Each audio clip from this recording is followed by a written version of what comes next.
नमस्कार दर्शकों, face to face के इस अंक में आपका स्वागत है। जैसे कि आप जानते हैं कि हर बार हमारे साथ कोई ना कोई नई शख्सियत स्टूडियो में मौजूद रहती है। इस बार हमारे साथ जम्मू कश्मीर की जानी मानी हस्ती और नौजवान पीढ़ी को इंस्पायर करने वाले हमारे honourable CAPD minister, cabinet minister हैं ये जनाब जुल्फकार चौधरी साहब मौजूद हैं और हम इनसे जानेंगे कि किस तरीके से इन्होंने अपना पॉलिटिकल कैरियर शुरू किया और आज की डेट में इनकी क्या क्या पॉलिसीज हैं जिससे जम्मू कश्मीर राज्य को पूरे देश में नंबर 1 बनाया जाए। जी चौधरी साहब, आपका हमारे स्टूडियो में स्वागत है। चौधरी साहब, सबसे पहले मैं आपसे ये जानना चाहूंगा बड़े छोटे शब्दों में, क्योंकि हम आपसे जानने के लिए बहुत से चीजें हैं, लेकिन छोटे वक्त में ये जानना चाहूंगा कि आपको पॉलिटिकल कैरियर के लिए किसने इंस्पायर किया। देखिए, सबसे पहले मैं आपका धन्यवाद करता हूँ, शुक्रिया करता हूँ कि आपने मुझे अपॉर्चुनिटी दी कि मैं आपके स्टूडियो में आके और आपके दर्शकों के साथ एक रूबरू होके बात कर पाऊँ। जी, जहाँ तक पॉलिटिकल सिस्टम में आने की बात है या पॉलिटिक्स में इंस्पायर होने की बात है, मेरे फादर मेरे लिए एक इंस्पायरेशन थे, जिनकी वजह से वो पॉलिटिक्स में थे। He was an MLA for the Jammu and Kashmir state. 6 बार वो एमएलए बने और उन्होंने लोगों की खिदमत की और उसी को देख के मुझे लगा कि जिस तरीके से उनके दिल में लोगों की खिदमत करने का एक जज्बा है, हम उसको उनके जाने के बाद उस सिलसिला को आगे बढ़ाएं। और लोगों ने प्यार दिया, लोगों ने मोहब्बत की, उन्होंने अपॉर्चुनिटी दी कि मुझे 2 बार रियासती विधानसभा में चुन के भेजा जी, और अपने एबिलिटी के हिसाब से हम लोग। अदरवाइज जुल्फकार साहब, आप एक जाने माने एडवोकेट थे जम्मू कश्मीर हाई कोर्ट के, तो उस तरफ आपने ना जाने का क्यों सोचा? देखिए, जहाँ तक तल्लक है कि वो तो एक प्रोफेशन की बात थी, मैंने मास्टर्स किया है लॉ में जी, तो, लेकिन ये एक मेरा शौक था कि मैं लोगों की खिदमत कैसे कर सकता हूँ, अपने इलाके के लोगों की सेवा किस तरीके से कर सकता हूँ। और मुझे लगा कि मेरा वहाँ पे रहना, शायद मैं वकालत में रह के अपने लिए ज़्यादा अच्छा कर पाता, लेकिन जनता के लोगों के लिए शायद मैं कुछ कंट्रीब्यूट नहीं कर पाता।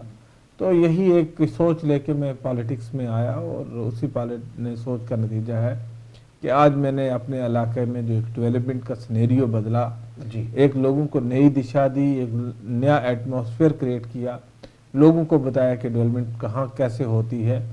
दूसरा, मेरे फादर के बहुत सारे अधूरे काम जो थे वो रह चुके थे, उनके मौत के बाद काफ़ी काम जो थे वो इनकम्प्लीट रहे थे और मुझे लगता था कि वो मेरे लिए एक टास्क है कि मुझे अपने उस फादर के इनकम्प्लीट वर्क्स को कंप्लीट करना है और मुझे इलाके के लोगों की खिदमत करनी है। बहुत बढ़िया सोच है चौधरी साहब आपकी।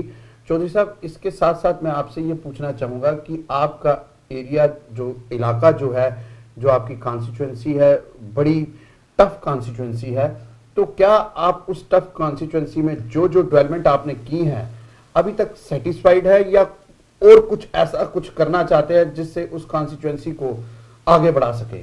देखिए, जहाँ तक तल्लक मेरी कॉन्स्टिट्यूंसी का है, 120 किलोमीटर एरिया पे वो स्प्रेड लंबी कॉन्स्टिट्यूंसी है और तकरीबन 1.25 लाख के करीब उसका वोट है और तकरीबन 78 पंचायत हल्काज हैं और जम्मू प्रोविंस में one of the biggest constituency as far as area is concern है। डिफ़िकल्ट है और जहाँ तक कामों का तल्लक है, काम करके कभी वो आपको नहीं मिलता कि आपने सब काम खत्म कर लिया। डेवलपमेंट एक कंटिन्यू प्रोसेस है। डेवलपमेंट आज आपका सारे काम खत्म करके सो जाएंगे तो अगले दिन जब उठेंगे आपके लिए नया एक चैलेंज दोबारा से होता सामने खड़ा होता है। लेकिन बेसिक कुछ इश्यूज थे। जब मैं एमएलए बना था तो मेरी कॉन्स्टिट्यूंसी टोटल कनेक्टिविटी नहीं थी। आज with the grace of almighty Allah, आज मेरी कॉन्स्टिट्यूंसी जो है 100% कनेक्टेड है, with every village of my constituency is connected. दूसरा बड़ा इशू था कि लोगों को बिजली नहीं थी, तो आज की डेट में 100% मेरी कॉन्स्टिट्यूंसी में every village is being provided the electricity. Portable drinking water facility जो है तकरीबन 80 to 90% आज लोगों में मिली है। तो इसी तरीके से जो बेसिक चीज़ें थी, स्कूल्स बनाना, हॉस्पिटल बनाना, बहुत सारी चीज़ें हैं, लेकिन मैं समझता हूँ अभी भी बहुत कुछ करने की आवश्यकता है, जरूरत है कि हमें अभी और बहुत मेहनत करने की। क्या लगता है जुल्फकार साहब, आने वाले समय में आपके लिए क्या इंपॉर्टेंट है जो अपनी रियासत में, अपनी कॉन्स्टिट्यूएंसी में होना चाहिए? देखिए मैम, अब तो आज की डेट में मैं एज एमएलए बात नहीं आपसे कर रहा हूं, मैं एक रियासत का जिम्मेदार मिनिस्टर होने के नाते मैं रियासत की बात आपसे करना चाहूँगा कि रियासत जम्मू कश्मीर एक बहुत बड़े चैलेंज से गुजर रही है। आपने इस जो 70 साल की आज़ादी के बाद का मेरे ख्याल से इस साल जो टर्माइल रहा, that is the worst turmoil ever faced by the state of Jammu and Kashmir.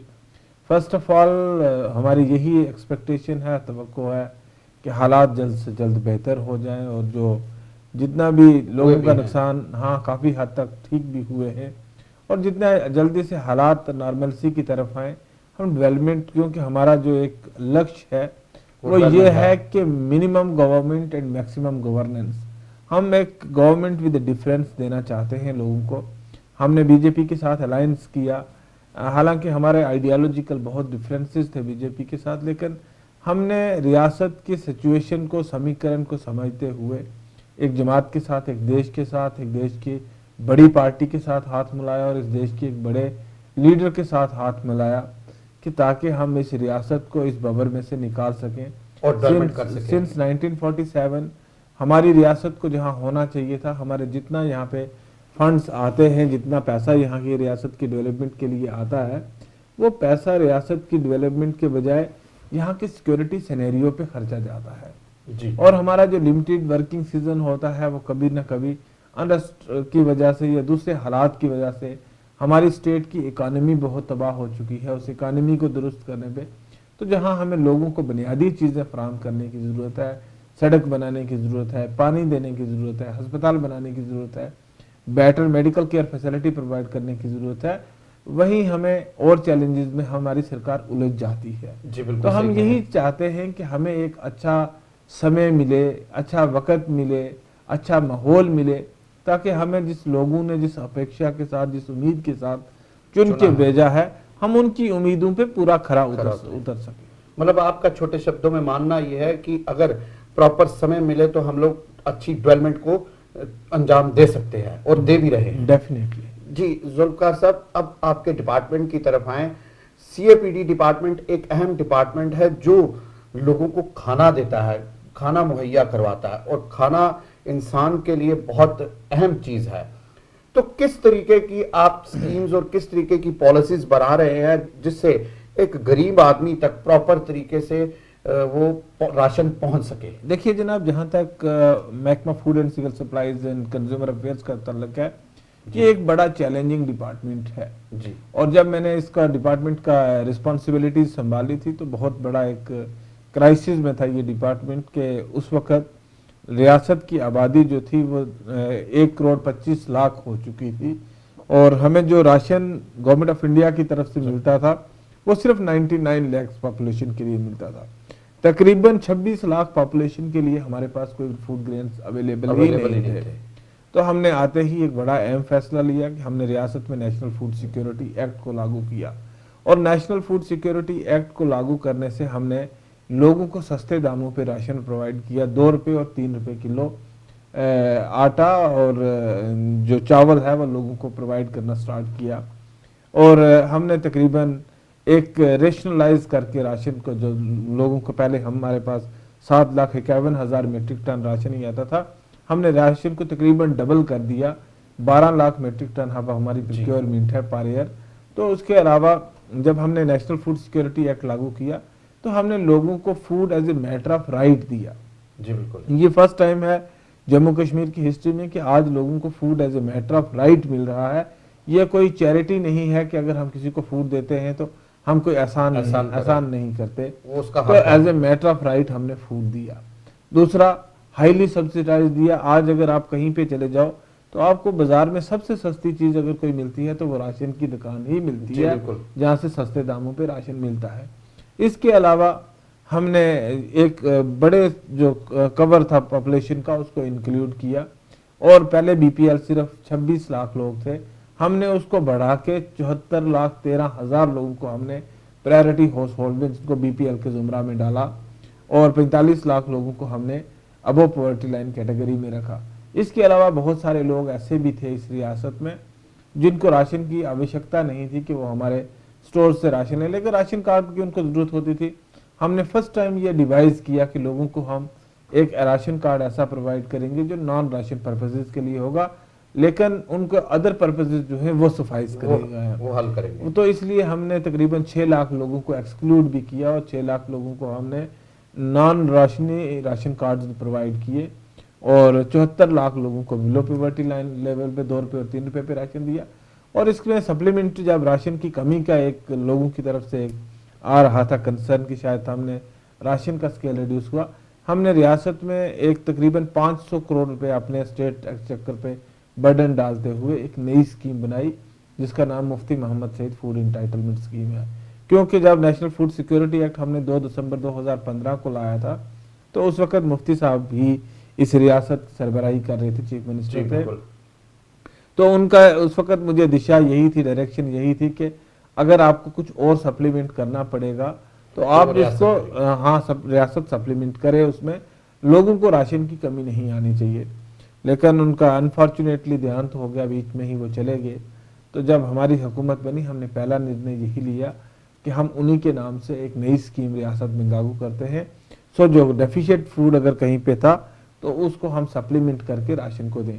आज की डेट में राशन के कोई क्राइसिस नहीं है सर। मुझे एक चीज बताने में खुशी होगी कि हमारे वादी कश्मीर में एक अनरेस्ट का एटमॉस्फेयर रहा। इस अनरेस्ट के माहौल में भी हमने तकरीबन 22 लाख क्विंटल राशन जो है वो वादी कश्मीर में डिस्ट्रीब्यूट किया, एक दिन भी सप्लाई में ब्रेक नहीं आने दी। सर मैं इसी से जुड़ा हुआ एक प्रश्न आपसे पूछना चाहूंगा, बीच में मैंने इसीलिए रोका, माफी चाहता हूं कि आपकी जो ये पूरी बात है हमारे जम्मू कश्मीर के दर्शक ही नहीं पूरे कंट्री के दर्शक और इवन बाहर भी लोग जो अब्रॉड बैठे हैं जहां हमारा चैनल चलता है वो देख रहे हैं। लेकिन इस समय हम बात करें अपने जम्मू कश्मीर रियासत की, तो जो आप बात कह रहे हैं इसके लिए मेरे पास कुछ डेपुटेशंस आई थी और उन्होंने स्पेशली ये कहा था कि जब हमारे ऑनरेबल सीएपीडी मिनिस्टर आए, क्योंकि वो एक युवा पीढ़ी से बिलोंग करते हैं, तो उनसे ये जरूर पूछें कि क्या आप सेटिस्फाइड हैं कि जो रूरल एरियाज में जो ये राशन का आपने स्तर बढ़ाया क्या वो प्रॉपर तरीके से जा रहा है, और अगर इसमें कहीं कहीं बीच में लीकेज हो रही है तो आप उस पे कैसे नकेल कसेंगे? मैं इतना जरूर कह सकता हूं कि हमारा इस वक्त तक जो पब्लिक डिस्ट्रीब्यूशन सिस्टम है वो 90 to 95% उसमें पिलफरेज नहीं है जी। 5% के लिए मैं नहीं कह सकता क्योंकि 5% चेक करना बहुत मुश्किल काम है, लेकिन हम इस सिस्टम को इलेक्ट्रॉनिक पब्लिक डिस्ट्रीब्यूशन सिस्टम पे लेके जा रहे हैं। हम हर फेयर प्राइस शॉप को ऑटोमेशन कर रहे हैं, फुली ऑटोमेशन करेंगे और रियल टाइम इंफॉर्मेशन जो है वो डिपार्टमेंट के पास होगी कि किस बेनिफिशियरी को राशन मिला और किस बेनिफिशियरी को नहीं मिला, कोई कितने बजे ले रहा है ration with time, real time information. ये हम इसी महीने में by end of this month हम इंशाल्लाह जो है पायलट बेसिस पे जम्मू और सांबा डिस्ट्रिक्ट के कुछ फेयर प्राइस शॉप्स को ऑटोमेशन कर रहे हैं और आने वाले कुछ अरसा में हम इसको total fair price shop automation online system online food distribution system. जी दर्शकों, जैसा कि आपने सुना हमारे चौधरी साहब से कि इन्होंने कहा कि बिल्कुल क्रिस्टल क्लियर सिस्टम बन रहा है और हम ये चाह रहे हैं आने वाले समय में ये होगा कि बिल्कुल ऑनलाइन सिस्टम क्रिएट होगा जिससे इसमें लीकेज की कोई कमी नहीं रहेगी। और आज भी ये श्योरिटी से कह रहे हैं कि 90 से 95% जो राशन है प्रॉपर तरीके से, चाहे वो रूरल एरिया हो चाहे वो अर्बन एरिया हो, वो लोगों तक पहुंच रहा है। सर इसी के साथ साथ एक और चीज थी कि लोगों को जो आपने नए राशन कार्ड बनाने की वो पीछे लाया था, तो क्या उसका काम जो है वो पूरे प्रॉपर तरीके से खत्म हो गया? देखिए मैं एक बात कहना चाहूंगा कि राशन कार्ड्स का है, पिछले 16 साल से कोई राशन कार्ड किसी को डिस्ट्रीब्यूट नहीं हुआ, लेकिन हमने इस वक्त तक 16 लाख कार्ड जो है वो लोगों को डिस्ट्रीब्यूट किए हैं।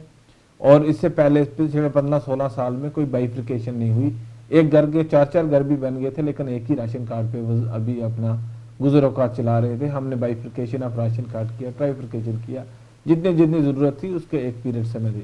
आज की डेट में मेरा 100% जो डाटा है that is fully digitalised. Okay, पूरा हमने एक साल की इस पूरी एक्सरसाइज में हर इंडिविजुअल का डाटा जो है वो हमने फीड किया है।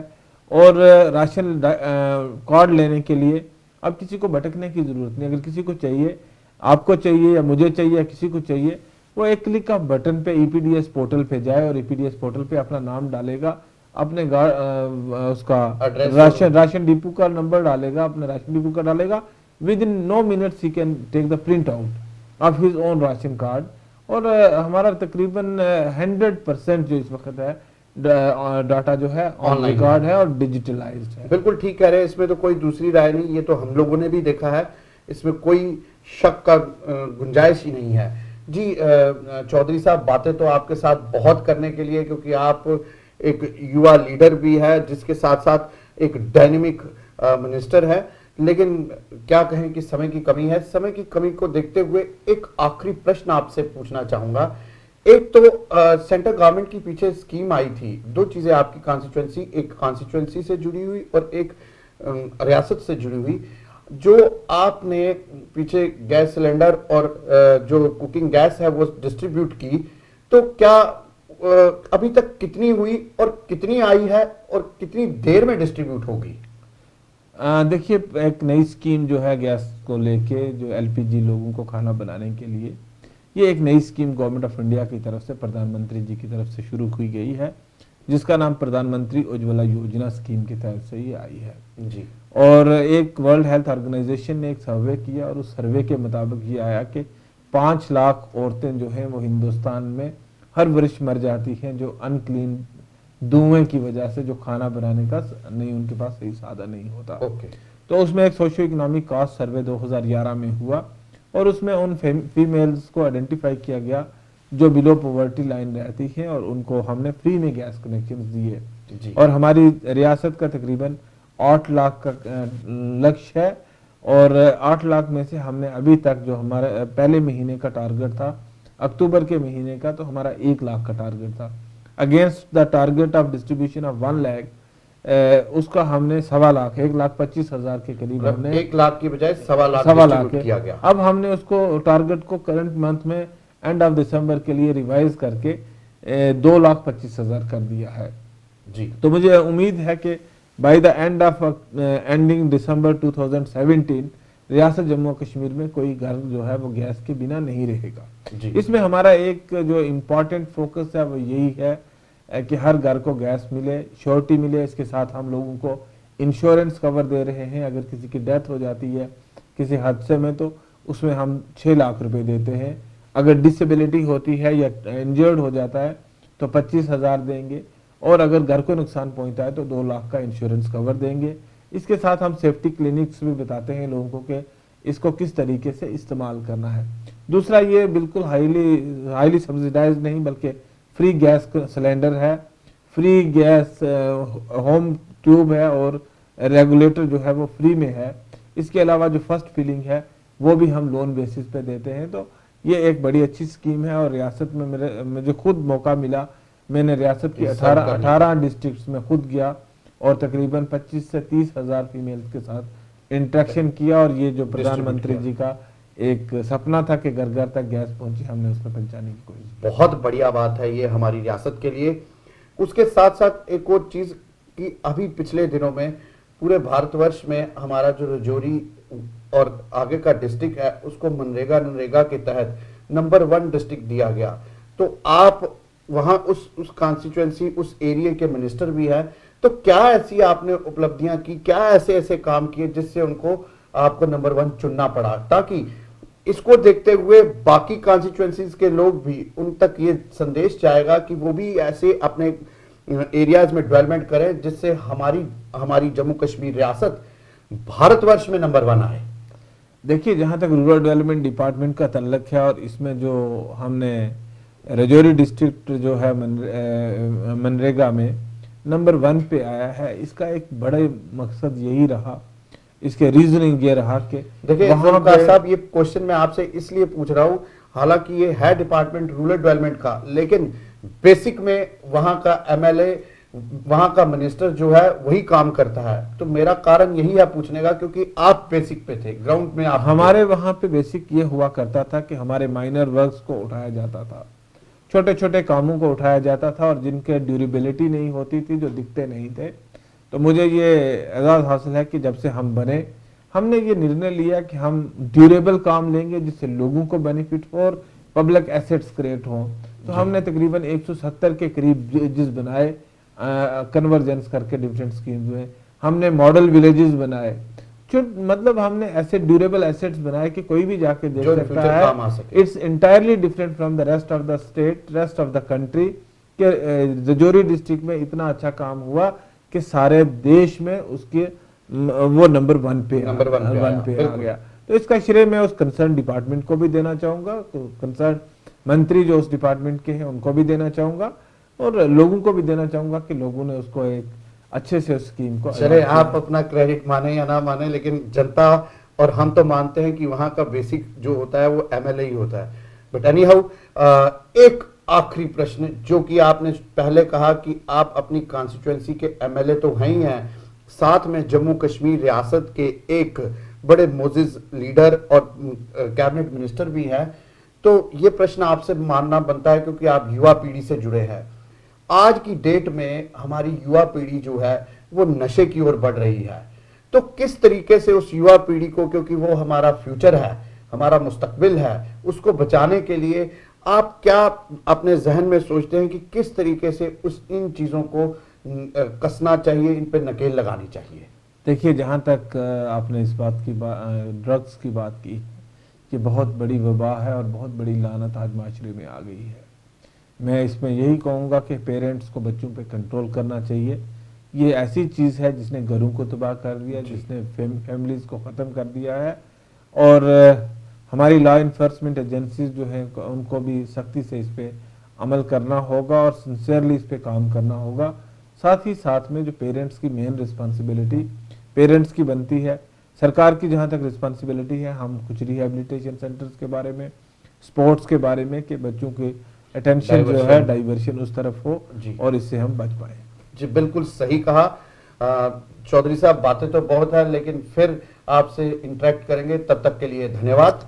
जी दर्शकों, ये थे हमारे साथ चौधरी जुल्फकार जी और हमने इनसे ये जाना, ये हमारी रियासत के कैबिनेट मिनिस्टर है और हमने इनसे ये जाना कि किस तरीके से इनकी पॉलिसीज है। जैसे इन्होंने अपने एरिया को नंबर 1 लाया पूरे भारतवर्ष में, हम तो चाहेंगे कि ये जो बाकी मंत्री हैं या बाकी एमएलएज हैं वो भी इनको देखें और हमारा जम्मू कश्मीर जो पीछे रह गया कुछ यही कारणों की वजह से, आज वो पूरा नंबर 1 आए।